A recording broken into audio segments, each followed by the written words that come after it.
আজকের এই ভিডিওতে পুরো ঈশ্বরদীবাসী ইতিহাসের একটি সাক্ষী হতে যাচ্ছে, কারণ আজকের এই ভিডিওতে জার্সি উন্মোচন এমনকি ট্রফি উন্মোচন হচ্ছিল, যার কারণে আমি সোজা চলে গেছিলাম ঈশ্বরদী পাকশি আমতলা মাঠে। এছাড়াও আমতলা মাঠের সমস্ত সৌন্দর্য তুলে ধরার চেষ্টা করব, তাও আবার সম্পূর্ণই ওপর থেকে। কালকে হঠাৎ করে তানজিদ ভাই আমাকে নক দিয়ে বলে যে ভাই আমাদের জার্সি উন্মোচন এমনকি ট্রফি উন্মোচন হবে, যার কারণে তোমাকে আসাই লাগবে। তাই আর ভাইয়ের কথা ফেলতে পারি না, আমি সকাল সকাল বের হয়ে গেছিলাম সোজা আরমবাড়িয়ার উদ্দেশ্যে। আর আজকে ওয়েদারটা মাশাআল্লাহ অনেক বেশি সুন্দর ছিল, আর বাইরে যে আকারে রোদ দিচ্ছিল তা বলার বাহিরে। তো ফাইনালি আমি সোজা চলে আসি আরমবাড়িয়া বাজারে। দেন এখান থেকে আমরা দুই ভাই রওনা দিই পাকশি আমতলা মাঠের উদ্দেশ্যে। ফাইনালি চলে আসলাম পাকশি আমতলা মাঠে। তো এখানে আসার পর একটা জিনিস আপনাদেরকে দেখাইতেছি, মানে এই জিনিসটা ভাই বিশ্বাস করেন আমি ফার্স্ট টাইম দেখতেছি। আমি আসছি বারে সেরকম ভাবে লক্ষ্য করি না, এই পাশ দিয়ে ঘুরে আসছি, মানে এইটা আমার চোখে পড়ে নাই ভাই। আমি একটা জিনিস দেখাচ্ছি, এই যে দেখেন, মানে গাছটা দেখছেন কতশো বছর বয়স, মানে তা অনুমান করাই মুশকিল। একটা ডাল দেখেন কত মোটা। শুধু এখানে না,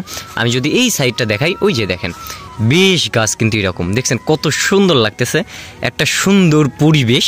আর মাশাআল্লাহ আজকের ওয়েদারটা অনেক সুন্দর। আমার লাইফে দেখা সব থেকে মানে বয়স্ক গাছ ওই যে আমার পেছনে ভাই, অনেক মোটা। হ্যাঁ মানে অনেকটা অনেক, মানে সামনে সামনে না দেখলে আপনারা বিশ্বাসই করতে পারবেন না যে এত মোটা গাছ। শুধুমাত্র এই গাছগুলো কিন্তু আপনারা দেখতে পাবেন পাকশি আমতলা মাঠে। তো মেনলি তানজিদ ভাই আমাকে বললো যে 3টার সময় আসতে পারে, এখন বাজে কিন্তু 3:30, এখনো আসে নাই। তো দেখা যাক কতক্ষণ পর আর কি ভাইয়ারা আসে, দেন প্রোগ্রামটা শুরু হয়। এর কিছুক্ষণের ভেতরে দেখলাম যে একে একে সবাই চলে আসছিল, যার কারণে সোজা আমি চলে গেছিলাম তানজিদ ভাইয়ের সাথে দেখা করার জন্য। আলহামদুলিল্লাহ ভালো আছেন ভাই? Thank you. আজকের এই জার্সি উন্মোচন এমনকি ট্রফি উন্মোচন কিন্তু পুরো ঈশ্বরদীবাসী ইতিহাসের একটি সাক্ষী হতে যাচ্ছে। আমি একান্তভাবে ধন্যবাদ জানাতে চাই আমাদের তানজিদ ভাইয়াকে, কারণ বর্তমানে কিন্তু যে যুগ জামানা দেখবেন ছোট ছোট বাচ্চারা খেলাধুলা আস্তে আস্তে কিন্তু সবকিছু ভুলে যাচ্ছে, ফোনের প্রতি আসক্ত হয়ে পড়ছে। আমাদের ক্রিকেট খেলা কিন্তু আস্তে আস্তে আমাদের সমাজ থেকে, আমাদের গ্রাম থেকে পুরাটাই কিন্তু আস্তে আস্তে উঠে যাচ্ছে। তবে তানজিদ ভাইয়ের ব্লগিং এর মাধ্যমে কিন্তু দেখবেন যে আস্তে আস্তে আস্তে আস্তে কয়েকটা জেলাতে খেলার প্রতি সবারই একটা ঝোঁক চলে আসছে, নতুন নতুন ভাবে আর কি খেলার টিম ধরতেছে, লিগ ছাড়তেছে। সত্য কথা বলতে আমি একান্তই কিন্তু তানজিদ ভাইয়ের একটা টপ ফ্যান। পার্সোনালি ভাইয়ের ব্লগিং গুলো আমার দেখতে বেশি ভালো লাগে, কারণ আমারও কিন্তু ক্রিকেট দেখতে বেশি ভালো লাগে। যেহেতু আমি খেলাধুলা পারি না, তারপরেও খেলাধুলা দেখতে কিন্তু আমার বেশ ভালো লাগা কাজ করে। আর আপনারা কিন্তু অনেকেই তানজিদ ভাইয়াকে চিনেন। ভাইয়া পার্সোনালি কিন্তু একটা খেলাপ্রেমিক মানুষ। এছাড়াও ভাইয়া যেখানে খেলাধুলা করে না কেন সম্পূর্ণই কিন্তু ব্লগিং এর মাধ্যমে, ভিডিওর মাধ্যমে পুরো বাংলাদেশকে দেখানোর ট্রাই করে। আর আজকে পাকশি আমতলা মাঠে কিন্তু 10টারও অধিক বেশি টিম চলে আসছিল শুধুমাত্র জার্সি উন্মোচন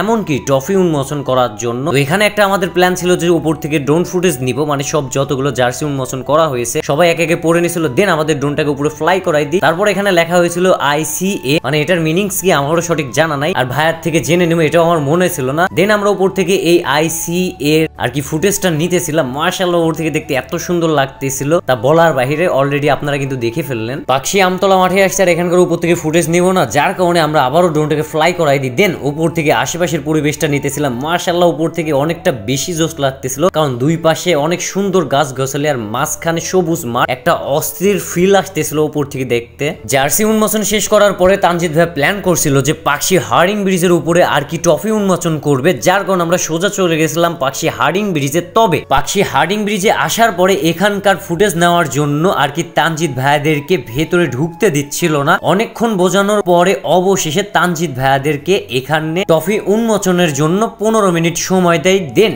এখান থেকে আমরা সরাসরি ড্রোনটাকে ফ্লাই করে দিই। এমনকি এই ট্রফি উন্মোচন এখানকার একটা সুন্দরভাবে তানজিদ ভাইয়াদেরকে ফুটেজ নেওয়ার ট্রাই করি। এই জার্সি উন্মোচন এমনকি ট্রফি উন্মোচনের কিন্তু সুন্দর সুন্দর ফুটেজ আর কি ড্রোন ফুটেজ নেওয়া হয়েছিল, সম্পূর্ণ আমি ইউজ করি না এই ভিডিওতে, আর সম্পূর্ণ দেখতে পাবেন শুধুমাত্র তানজিদ ভাইয়ের ভিডিওতে। অবশ্যই আমি পেজটাকে মেনশন করে দিব, এমনকি আমাদের পাখির চোখে ঈশ্বরদী যারা সুন্দর সুন্দর ড্রোন ফুটেজ দেখতে চান সেটা মেনশন করা দেওয়া আছে। অবশ্যই আপনারা গিয়ে ঘুরে আসবেন, ফলো করবেন। তো আজকের ভিডিওটা মেনলি এই পর্যন্তই ছিল। ভালো লাগলে লাইক কমেন্ট শেয়ার করবেন। দেখা হচ্ছে কোনো এক নতুন ভিডিওতে। সে পর্যন্ত সবাই ভালো থাকবেন, সুস্থ থাকবেন, নিজের খেয়াল রাখবেন। আল্লাহ হাফেজ।